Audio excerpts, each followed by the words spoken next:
रत्नागिरीतील प्रभाग 10 ची नगरसेवकांची निवडणूक लांबणीवर आता 2 डिसेंबरऐवजी या प्रभागात 20 डिसेंबरला मतदान घेण्यात येणार आहे। असे असले तरी नगराध्यक्ष पदासाठी होणाऱ्या निवडणुकीत 2 डिसेंबरला या प्रभागातील मतदारांना मतदान करावे लागेल।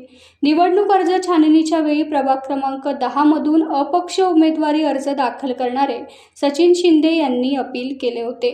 या अपीलावरील सुनावणी पूर्ण झाली। सत्र न्यायालयात याचिका दाखल करण्यात आली होती। या याचिकेचा निकाल सत्र न्यायालयाने दिला आहे। ही याचिका न्यायालयाने फेटाळली।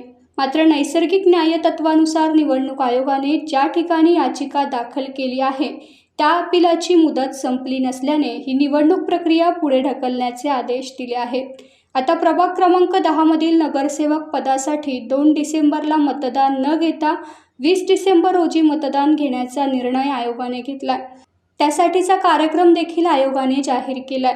नवीन कार्यक्रमानुसार 4 डिसेंबर 2025 पासून उमेदवारी अर्ज दाखल करण्यास सुरुवात होईल। 10 डिसेंबर रोजी दुपारी 3 वाजेपर्यंत उमेदवारी अर्ज मागे घेता येतील। 11 डिसेंबर रोजी दाखल अर्जाची छाननी होईल आणि निवडणूक लढवणाऱ्या उमेदवारांची यादी देखील जाहीर होईल।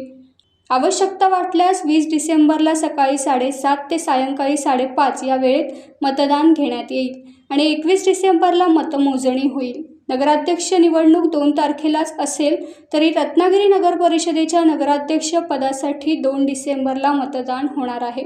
प्रभाग 10 मधील मतदारांना नगराध्यक्ष पदासाठी 2 डिसेंबरलाच मतदान करावे लागणार आहे।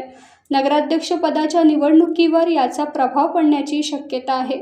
या प्रभागाचे मतदान नगराध्यक्ष पदाच्या विजयासाठी महत्त्वपूर्ण ठरणार आहे असे जाणकारांकडून सांगितले जाते।